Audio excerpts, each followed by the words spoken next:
I'm going to revisit the game Last Full Measure, which I first played last year, this time taking a look at the Battle of Second Manassas.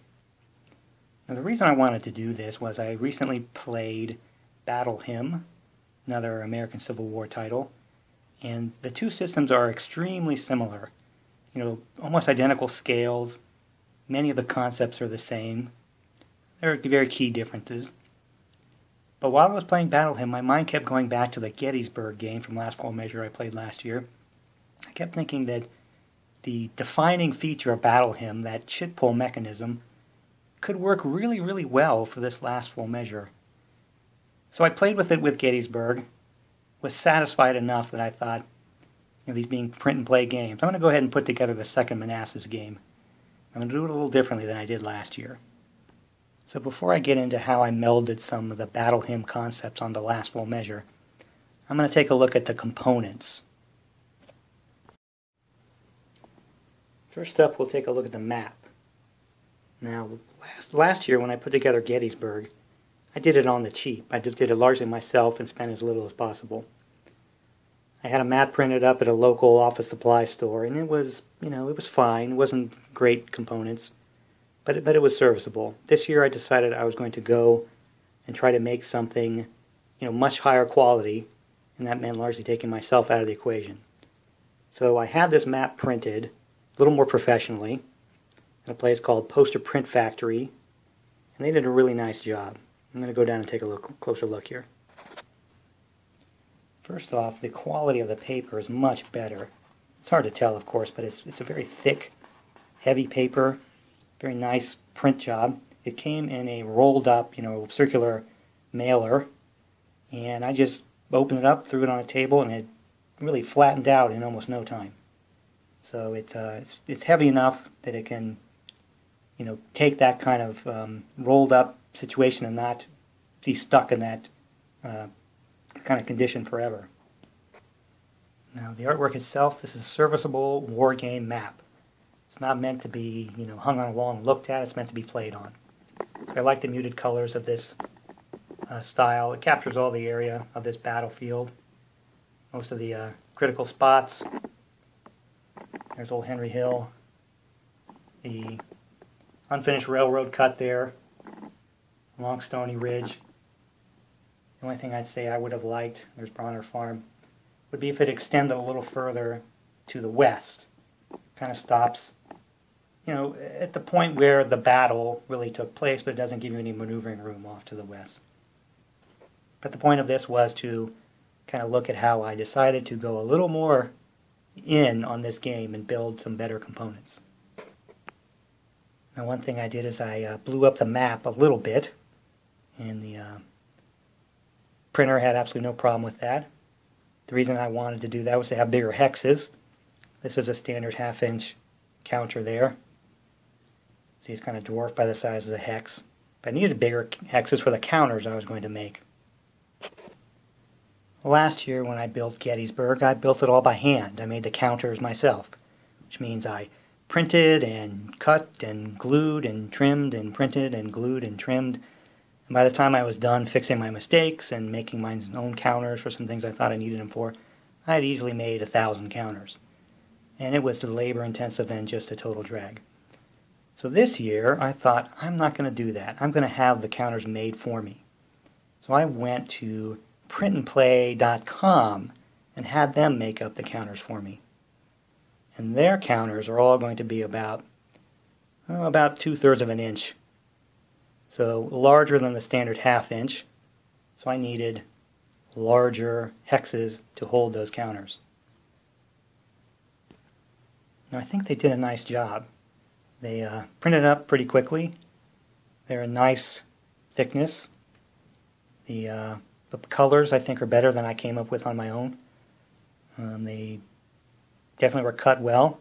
Real good advantage is that they don't come in sheets of counters. They come completely punched out and in bags. All you have to do is sort them and get ready to play. Now for last year I spent 1,000 hours manually cutting out counters and cardboard and printing and gluing and all that. For this I probably spent 50 hours, I'm not sure how much, laying out the artwork, because The print and play folks have a very specific structure, a template that they need the artwork in order to get them printed up, cut out, and delivered. I mean, I had to transfer all of the artwork from the last full measure files into that very specific structure. Unfortunately, when I did that, I made a stupid mistake. This is the standard size of a half-inch counter, and all the last full measure artwork are half-inch counters, and I didn't think to resize the artwork to fit the full larger counter space, so they're in some cases kind of slimmed down and pinched inside of a big empty area. That was on me, but I intend to fix that. I think I'm happy enough with the outcome so far that I'm going to do this again for the Gettysburg game. And this is what one of the print and play templates looks like. See, they're very specific structure to it. And this is some of the counters for Gettysburg. And I enlarged the artwork a little bit to fill that space better. I'm hoping those will print out and cut up within the tolerances that print and play has. And all told, I printed up 10 sheets of counters. That's 66 counters per sheet at this size. Even I can do that math. So, that was a good bunch of counters. I didn't have to make them. I wasted a lot of time manipulating the counter art, of course, but it really was much easier. And overall, I'm really satisfied with it. It wasn't cheap. It did cost me, especially essentially a one-off. I mean, you're like doing one print run. It's going to be maximum cost, but it was well within what I was willing to pay. And I'm pretty satisfied with it. It's a big improvement over the handmade counters I did last year for Gettysburg. So here's a look at the opening setup of 2nd Manassas. Have the Federal 1st Corps, Sigel's Corps over here, right around Henry House Hill. Have King's Division spread out along the Warrenton Turnpike. Jackson's forces along Stony Ridge there in the butternut colors. And they're poised to strike King along the road. That's the typical opening of this battle. But I want to start talking about how I wanted to meld Battle Hymn with Last Full Measure. And largely that kind of breaks down into one thing. And that is bring the chit pull mechanism from Battle Hymn into Last Full Measure and combine that with the leadership factors that are present in Last Full Measure. I somehow wanted to bring those two things together, and that'll really, I think, introduce some really interesting things to this system and really the character of the game. In order to have chit pulls, we got to have chits, so here's some of the chits I had made up and printed up by Print and Play. These are movement chits. They're the combat chits. This is drawn from the concepts from Battle Hymn. But really that's not quite enough, because in order to integrate it into Last Full Measure, you kind of have to break some things. First off, I had to change the sequence of play for Last Full Measure. It's a very prescriptive and predictable sequence of play in the standard game.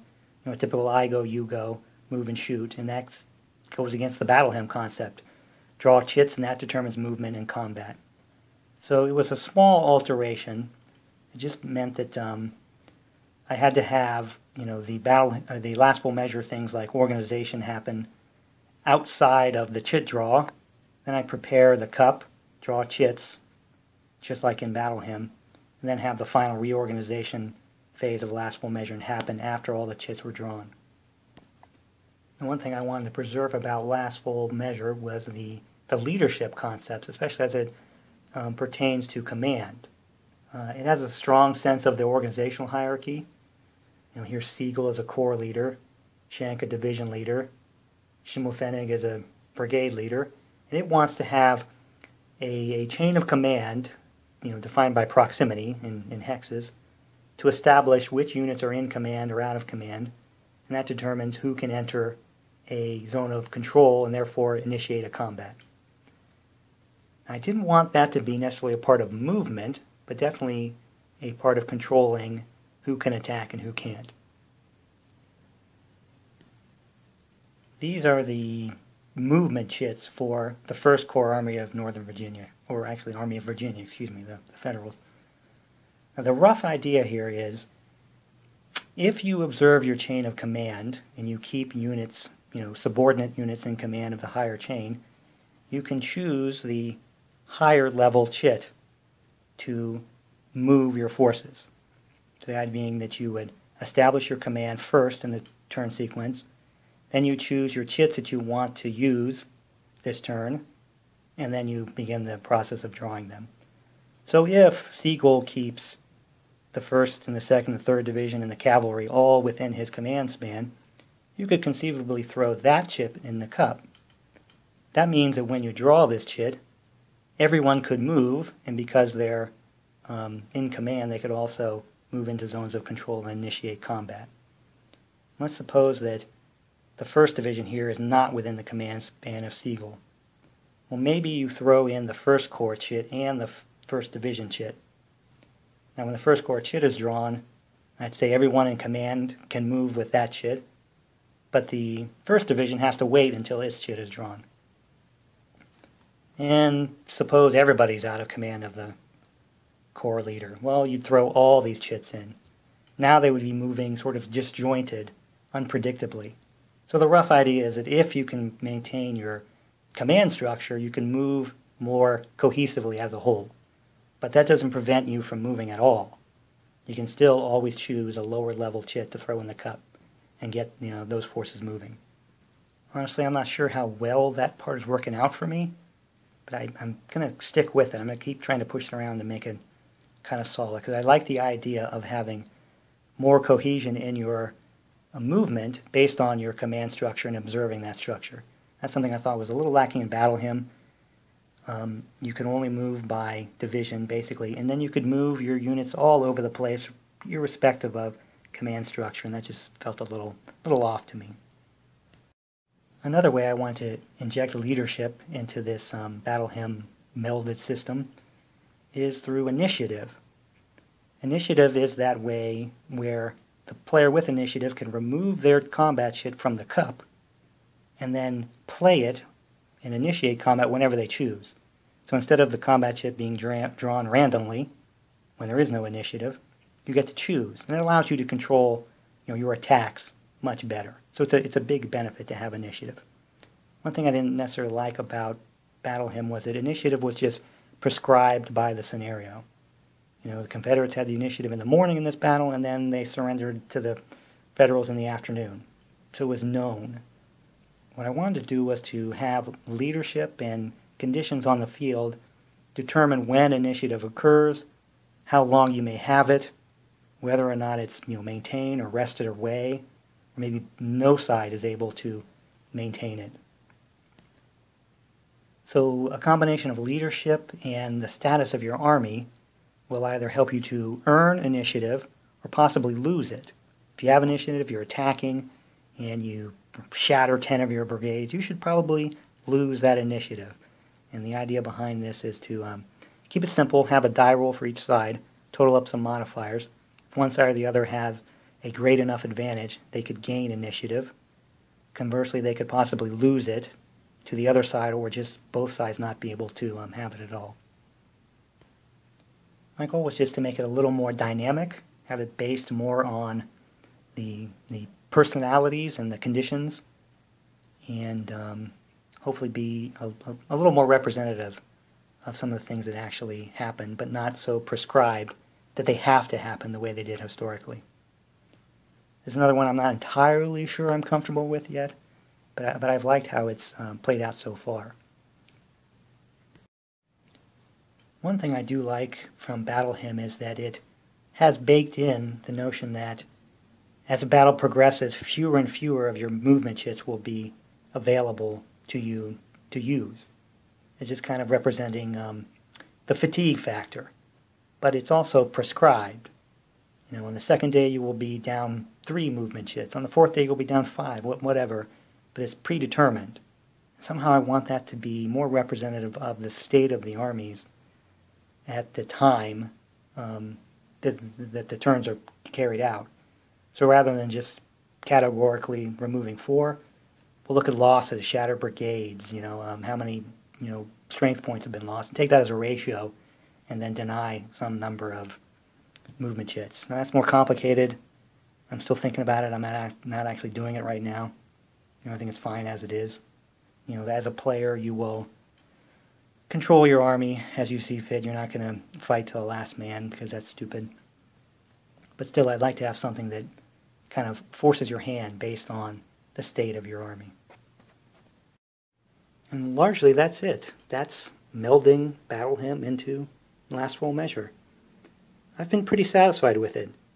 It's added a bit of dynamism to this game system that I do like a lot, and some unpredictability, which I think is a good thing. The I go, you go gets a little boring, a little predictable sometimes, and this makes it very fresh. You just cannot control as much as you would like. And I know that was one of the objectives, I think it was, for Last Full Measure with its command system. And I think the chit poll system has that effect as well. Now on with the Battle of Second Manassas. Historically, the battle opens with Jackson emerging from his position along Stony Ridge there to attack this Federal division, King's Division, alerting the Federal commander Pope to his position.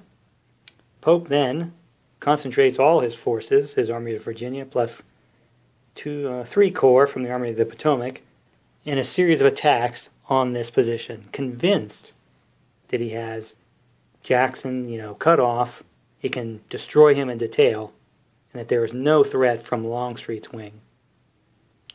Of course, Longstreet does arrive directly on the Federal flank here, unleashes a gigantic attack on the 3rd day of the battle. There's really no excuse for Pope not understanding what was happening. And the Confederates just sweep the Federals from the field in a defeat that was almost as bad as the first battle of Bull Run the previous year.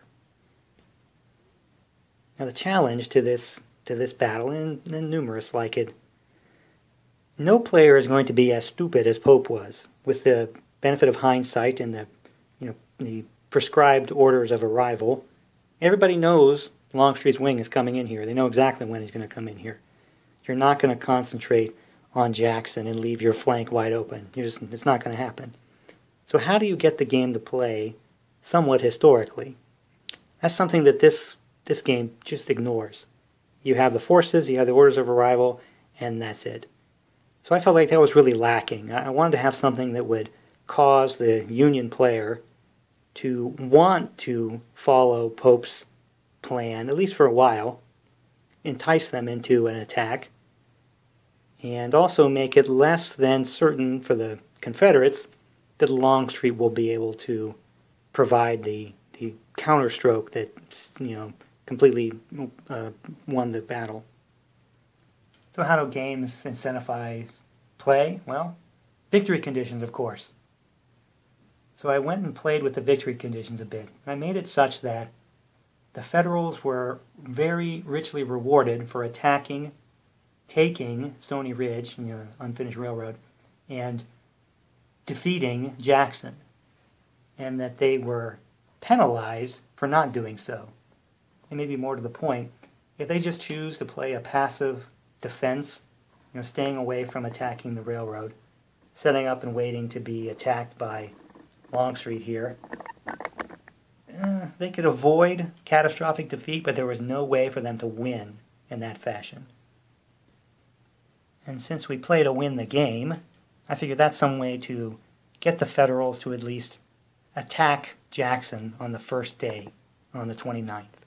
Give him a chance to, achieve an automatic victory and potentially sweep the field before Longstreet has a chance to arrive. But the second thing I thought was maybe useful was to ensure that Longstreet did not arrive on cue. So I had to introduce some way of randomizing Longstreet's arrival, such that maybe he doesn't even arrive at all. And of course it just comes down to a die roll. That's our way to randomize in games. And Longstreet must roll a die and achieve a 6 on one 6-sided die in order to arrive. And each time he fails, the potential to change the location of his arrival also comes into play. Now, to make this somewhat of a cat and mouse game, the Federals, if they can, if they exit, say, a division off the map here, that would represent them contesting Thoroughfare Gap a little more strongly, therefore making it harder for Longstreet to make that arrival roll. But the Confederates have a counter of their own. They can simply declare that they're going to maneuver. Maybe they're going to maneuver north toward Hopewell and come in, behind the position, not on the flank here. At least that would ensure that they will know when they will arrive. That comes with a penalty. It's a long delay to make that march, even though they avoid the potential of a battle. They sacrifice the better position. But they could also choose to commit to a pitched battle, force their way through Thoroughfare Gap. Again, these things are effectively two different choices that the Confederates can make that can affect when and where they arrive. The sooner they can achieve arrival, the more closely they can achieve the historical position on the flank, the longer it takes, maybe through all of the 29th or even into the 30th. That would cause them to end up much farther north here, simulating them skirting the Federal opposition. So poorer position, less of a surprise, and a longer time to arrive on the field. So I think that will certainly add to the uncertainty and potentially add to the Federals' choice to attack more vigorously if they feel confident in their delaying action against Longstreet. But that leads me to the last historical aspect of the battle, which is kind of interesting. That is generally the performance of the Third Corps of the Army of Virginia. So here we have Jackson emerging from his position to attack, presumably to draw the Federals to him. Well, we already know he's there. Well, why bother to initiate that attack? Historically, we know that McDowell was wandering and lost. He wasn't there to command his forces, the leader of the Third Corps. King, having fought this little fight here, pretty stiff fight, wasn't sure what to do, so he retreated off the map. The other division of the Third Corps, Ricketts, he also wasn't sure what to do, so he marched in another direction, did not come onto the field. So how to simulate that confusion? I think it's kind of worthwhile, and it makes it reasonable for Jackson to want to emerge and attack to sort of cause that confusion. So the thinking is this. If King is attacked, he then has to roll a die in order to avoid withdrawal. He will be inclined to withdraw unless he can essentially pass a check whereby he will remain on the map. So that incentivizes Jackson to attack that unit and try to drive him into withdrawing. If forced into withdrawal, King then can return on the following day or days, depending on when that occurs, by rolling as a variable reinforcement entry. He has to pass a die roll, and as the day wears on, it becomes more likely they'll pass that die roll and enter as a reinforcement. Ricketts himself entered very late on the 29th. So it's just kind of trying to simulate that. In the end, I kind of feel like those three things help inject the historical sense into this game. And while it doesn't tie your hands, it does give it more of a feel for what did happen. Still gives the Federals and the Confederates plenty of choices to make. And still plays like a game. It's not just a diorama played out. I'm really not one for homegrown rules, trying to, pound a game into something more to my point of view. Try to take things as they are and play them that way, but I really felt this was an opportunity to meld some really cool ideas from that Battle Hymn game system into this last full measure system that I really like a lot. A lot of its pieces and parts appeal to me greatly. So that, combined with those special rules for Second Manassas, I think makes this play pretty well, pretty historically, but still with plenty of plenty of dynamism and choices for the players to make.